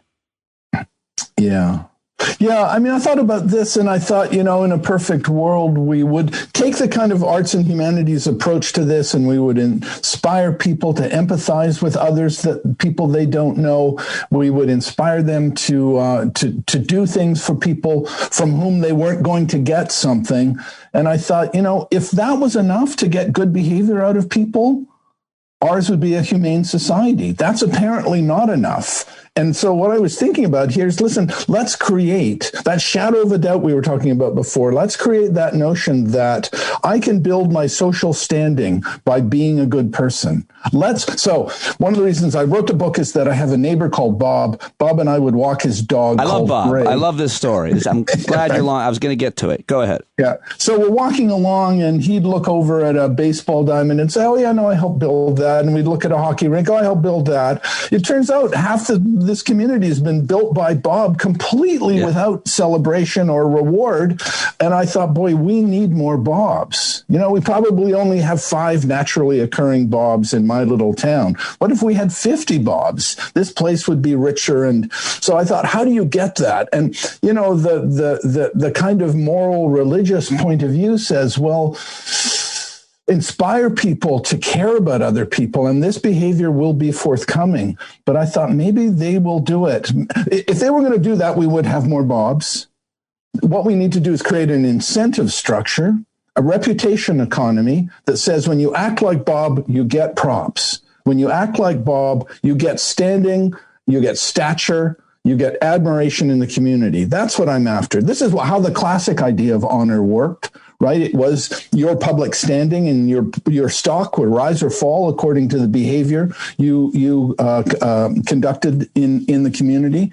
So that's what I was looking for here. A reputation economy where people do good things because it serves their interests and it builds their standing. I've always loved, I'm somewhat familiar with this idea of having your reputation be a form of actual currency and there being a way digitally to look at other people's reputation.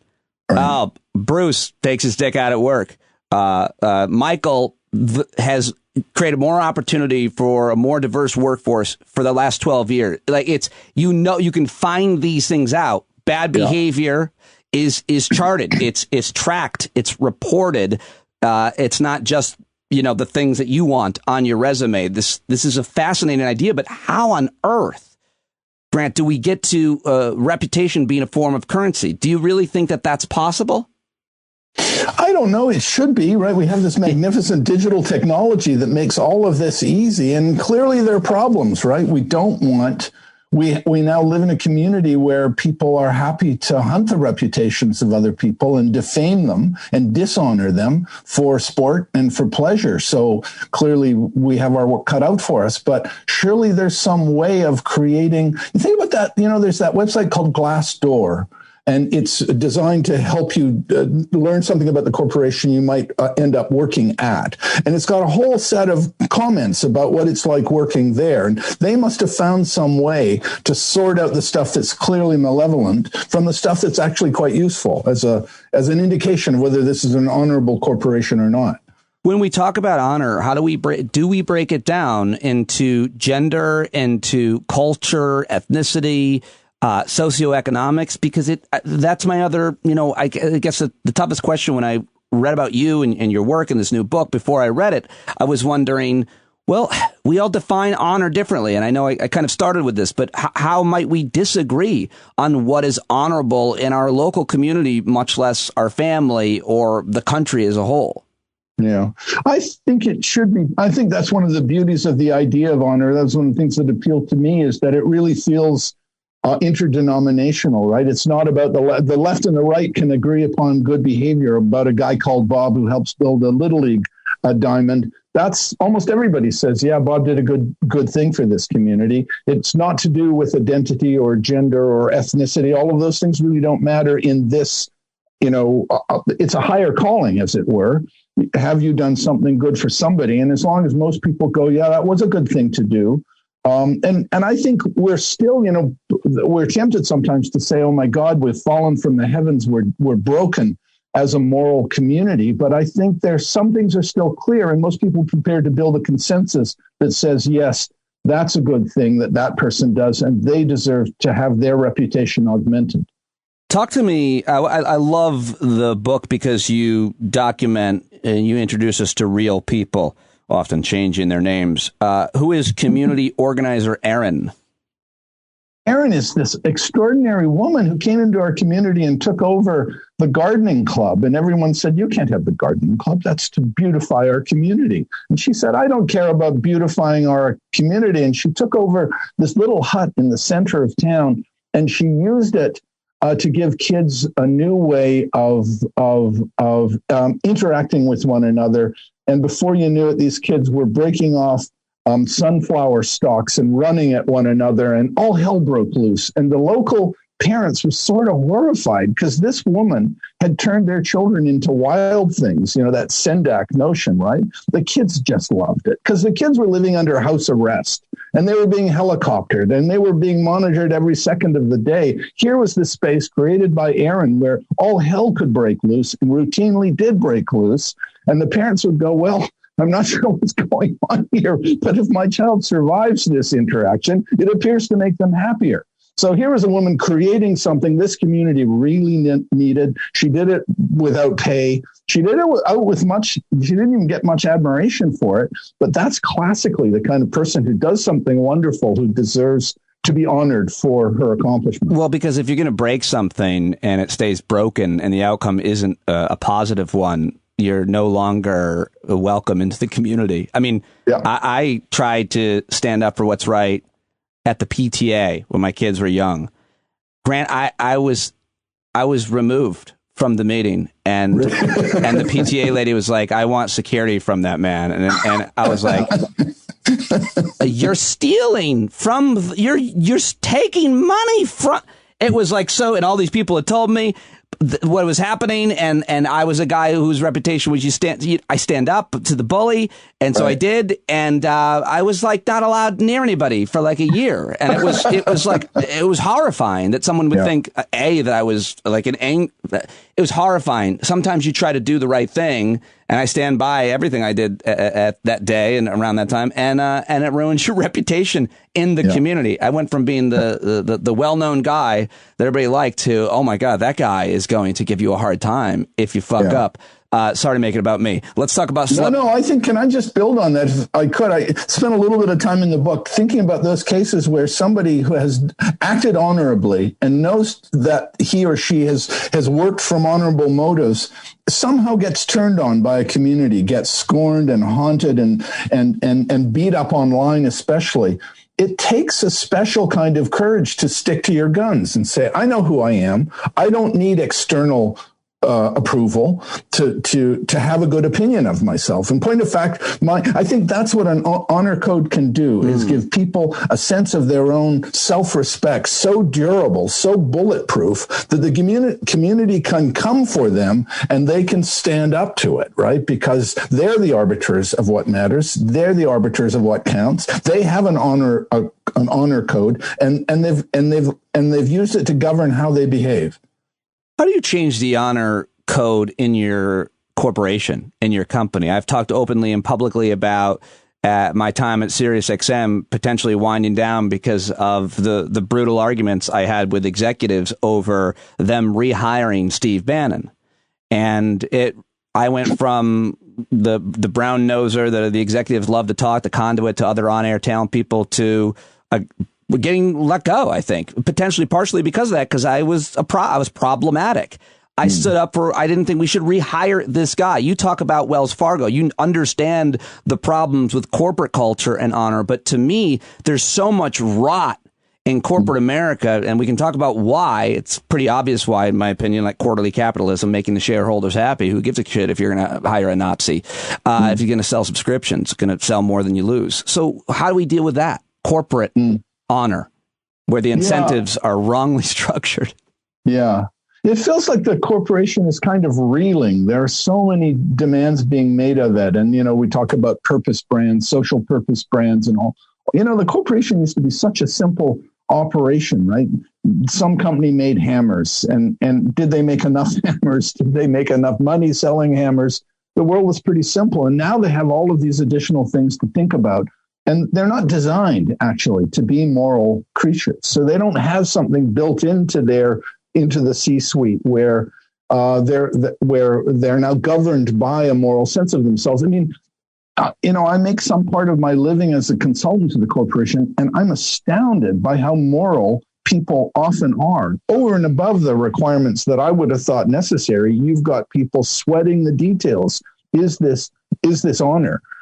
Google was the case in point, right? We love to beat up on Google, but I was doing a project with them and they were being so scrupulous about some issue. I thought, geez, you've turned this into a fetish, right? Anyhow, so they're, but again, that's almost an indication of how bad they are at establishing a kind of moral compass, is that they either skew too high or too low. They care about it too much or too little. But building that in, I think, is tough. But it's a result of the incentive structure. I mean, isn't it the difference between owning your local hardware store for 2 generations and creating Home Depot out of it? It's the idea of, like, there's a massive difference, I would think, like the family-owned business and the corporate culture. But you suggest a solution for this too, I think. And I actually interviewed, I won't say the name, but because it was a private gig, but like one of the chief culture officer at one of the biggest companies in the world. And I was like, wait, what is your job? And you endorsed that idea, right? I do. I actually wrote a book called Chief Culture Officer. I knew that you did write a book about it. That's why I suggested that maybe you supported the idea, because you literally wrote a fucking book with that name. I mean, I do my prep. I know you do. So yeah, absolutely. There are 2 challenges here. One is helping the corporation know about the culture outside of itself. And that's a big anthropological challenge all on its own, especially as that world becomes more dynamic and changeable and hard to predict and turbulent and disruptive. But then there's a culture inside the corporation, and that's another matter altogether. How do you make this group of disparate strangers feel like they belong to a single community devoted to a single purpose, especially when what we want a corporation to be is changing in real time? I want to talk with you about, I could talk with you about each one of these things. It's hard to pivot to the next thing in an interview like this with a person, an author like you. But celebrity culture. I didn't in my prep find out if you had kids, and if so, what their ages were. No, I don't have kids. So it's interesting to watch kids, especially as they become adolescents, develop a relationship with public people, celebrities, now TikTokers and YouTubers, I think is my kids' generation. It's so problematic for so many reasons. And it's very hard for me because of what I do for a living and what my career has been and what my daughters happen to see. And I'm like, the pursuit of notoriety or attention is generally poisonous. It's a thing that I don't suggest it, is what I basically tried to say. What are we talking about? How do you diagnose this problem, especially where we're at now? It's always been a thing. Yeah. I think we are celebrity culture, and you can see over the course of the 20th century, all of the elites that we used to admire fall silent, right? The politicians and members of the clergy and academics, and one by one, these giant redwoods fall. And all you have left are the celebrities. And some of them are exemplary, but some of them are monsters. And many of them are dumpster fires, right? And they build their celebrity, their standing in the public eye, out of the fact that their life is a dumpster fire. And you can't take your eyes off them, right? It's like the accident you can't look away from, which is not a way to inspire kids to engage in honorable behavior. It sends almost the opposite message. The worse you behave, the more outrageous and chaotic your life is, the more famous you become. That's a recipe for unhappiness. So I think you can sort of see in the last, and it was really heated up by COVID, but in the last sort of 5 years, we've seen something like celebrity fatigue set in, and people start to say, you know what, I'm done with these people. I think the key moment was when Madonna was asked to give a tribute to Aretha Franklin.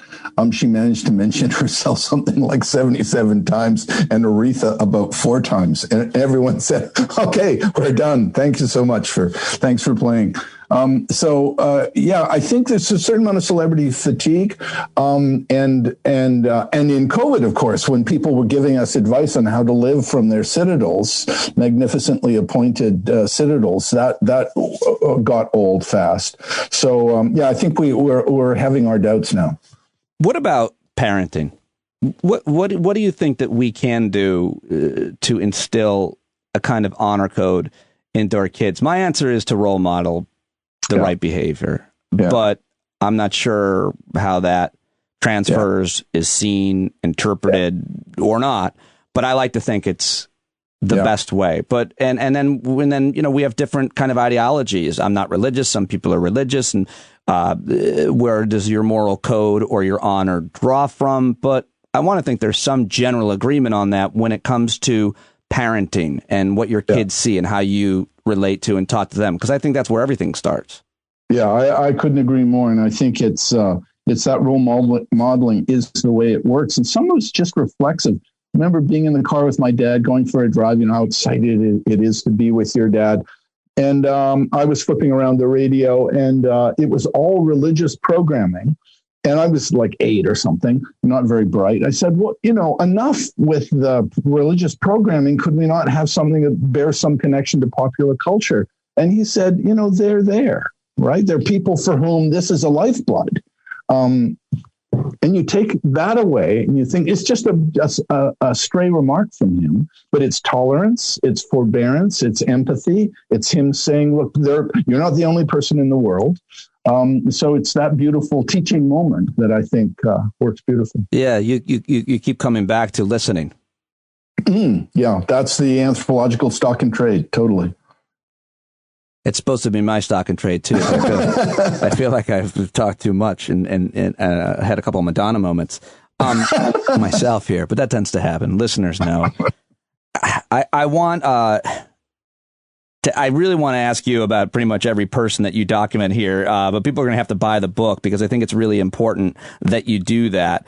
Where we touched on it, but in terms of solutions, in terms of going forward, either choosing an anecdote from the book or just a general idea of how this simple plan for raising our standards and restoring our good names can work. And I'm going to throw you a curveball here when, again, I have to come back to it. 75 million Americans voted for a man with no honor, in my opinion. Zero redeeming character qualities, this man. How can we agree on what honor in any way is if so many people would support such a monster?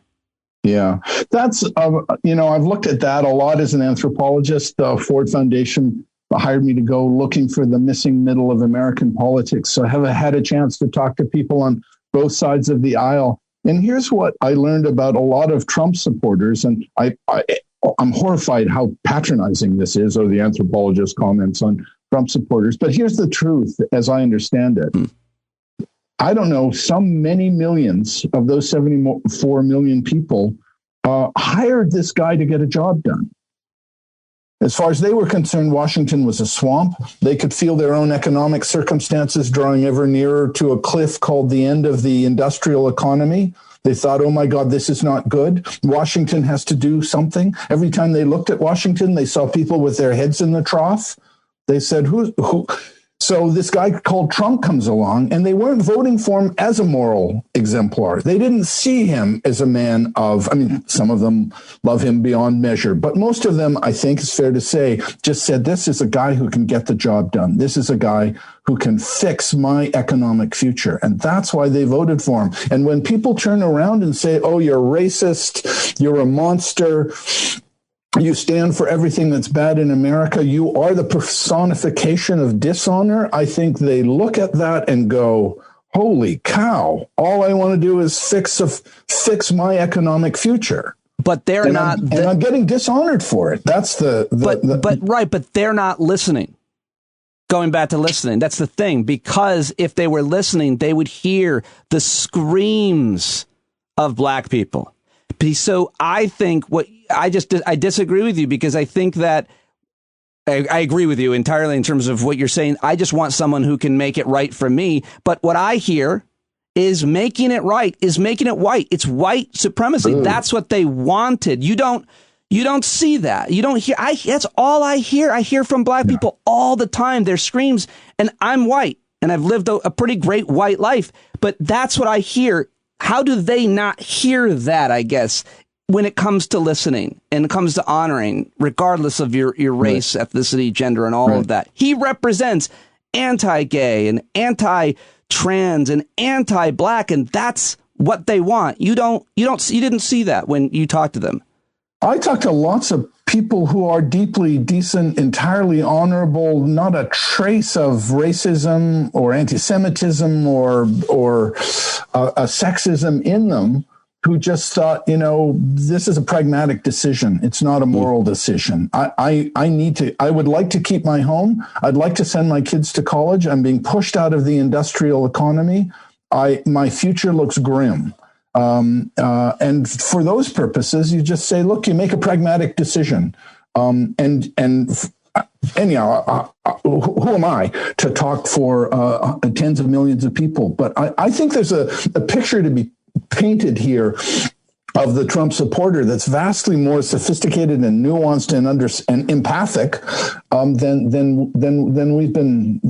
we've been creating. And I think it helps create this divide between the left and the right. And boy, that just keeps getting deeper. I agree with you. I agree that's the result, but I disagree with the picture of him because I taught him so much, and the cruelty is unparalleled to me. The cruelty, the idea, like, I hate people. I'll say that I hate people, but I actually don't want their dogs to die. I don't want their kids to get sick, and I don't want them to lose their jobs.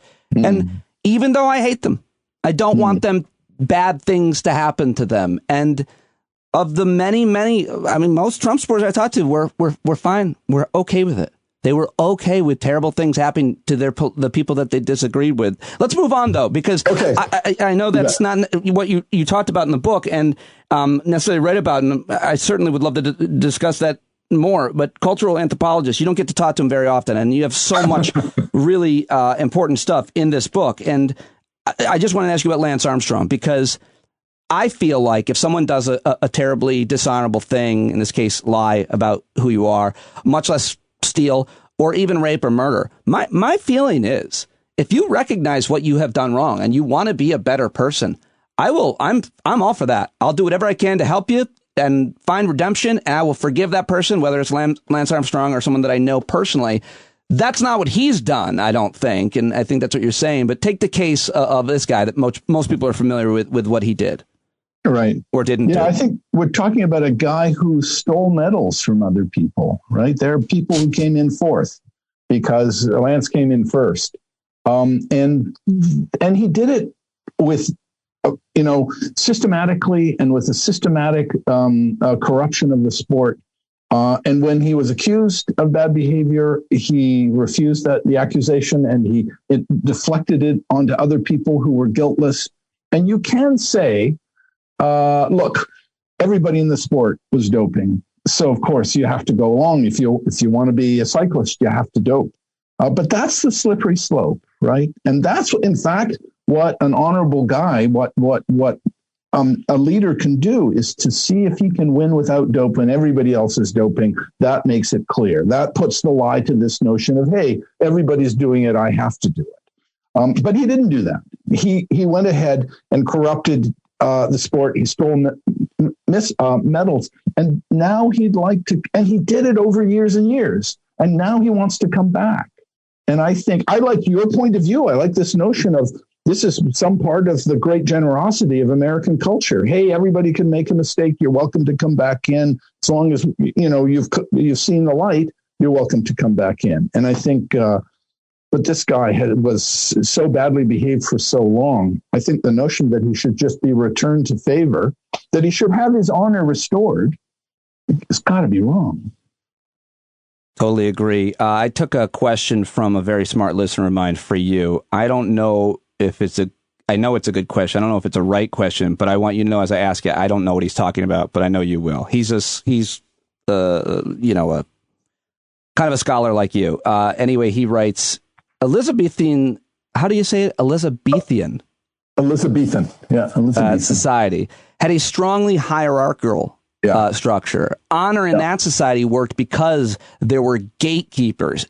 Dishonor effectively barred one from power, from fame, though not infamy, and society. How would that work for us? Yeah, that was one of the challenges of the book, is to go in there, look at this honor system and reverse engineer it, culturally engineer it so you could get rid of the bad. And there was a lot that was bad about it. Only people who belonged to several very limited classes at the very top of the social hierarchy could have honor, and everybody else was denied it. I talk about an example in the book in which a woman of honor was accused of committing a crime, of murdering somebody. And her friends said, wait a second, she's a noblewoman. She can't go to jail. And they busted her out of jail with this sense of, but of course we are allowed to do this. We're creatures of nobility. They killed a guard in the process. And they were now facing charges. And the Privy Council, or what we call it, the president's council, said, oh, no, this won't do. You can't put them in jail either. So the original woman, the murderer, was released. The people who came to her aid and killed the guard were released. It's like, if you have honor, you can kind of do anything you want because, well, you're honorable. So your listener is exactly right. It was a viciously elitist system that treated some people very badly indeed. So, you have to get rid of that. That's what the book is about, in part, is getting rid of that stuff that was so nasty. Sounds like the Saudis, Jamal Khashoggi, the award that the totally king's son got. When I'm done with this book, I would love to talk again. And I'd love to. I have a lot more questions, and I love anthropology and philosophy. I don't know anything about it, but I find getting the opportunity to ask someone like you questions and reading your book, it's obviously fascinating for me and folks listening. So great to be in your classroom, Professor. Thank you so much. My pleasure, Pete. Thank you so much for the chance to chat. How about that? Dr. Grant McKracken, the new honor code, and connect with him on the show links. You can learn more about him and all of my guests at the show links for today and every day's podcast. It's Stand Up Daily. I'm here every day. Thank you so much for listening to today. I really appreciate both my guests, Maura Quint and Dr. Grant McKracken. I hope you appreciated that as well. Before I interviewed Grant, I asked him how many interviews he'd done for the book so far. He said about 10. And at the end of the interview, he told me that even though he'd done 10 interviews, mine was far and away the best. And that made me feel good. And that is what you are supporting this podcast for. If you haven't already subscribed, go now and sign up for as little as $5 to be part of our community. Get access to our weekly hangouts as well as the Discord platform where you can chat with amazing folks all day, anytime, 24/7. We've built just a wonderful community of human beings. And when this whole COVID thing is over, we're going to meet up somewhere. I don't know where, I don't know when, but John Carroll, I hope, will be there. And he is going to take us out with the song Stand Up. You might have noticed at the top a new edit of the song. I love John Carroll. And take it away, Johnny.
Stand our ground and then stand up, stand up. Well, the founding fathers saw the land for all. They had to stand up, they had to stand up. They had a keen imagination for a crystal ball, drawing all the plans of stand up. But all they had to go on was the time they were in, with other causes for laws, and since they weren't even sin, they knew that change was gonna come before the change could begin. They had to stand up.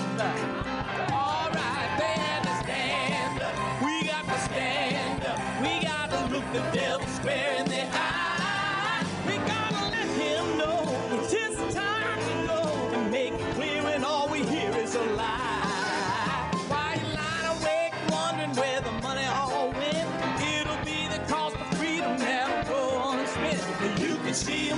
seed of that experiment. If you stand up, all right, we got to speak up, we got to reach up and raise your voice in every way you know how. Don't be toes up, you got to show up. Ain't no better time to do it but now. No need to pledge allegiance to no wanton tribe. Rise up, show obedience to the voice inside, and listen well and it'll tell you not to run and hide. It says stand up, oh, got to stand up. Ooh, come on, just stand up. Everybody got to stand up in the darkest hour. Stand up, people got the power. Stand up. Come on, come on, come on. Come on, come on, come on. Come on, come on, come on. Stand up.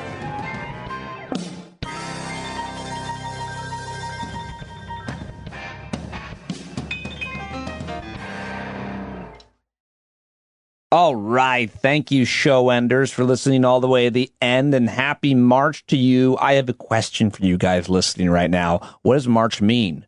What are your March habits? Do you have March traditions? I've got my seeds in the pods under lights, ready to get the garden going. And I think I'm going to get myself going and take my fitness up a notch here at the beginning of March. What do you do, if anything, when March comes around? What does it mean? It's March. Happy March. Thanks for listening. Email me, standupwithpete@gmail.com. I love to read your responses. Thanks. Bye.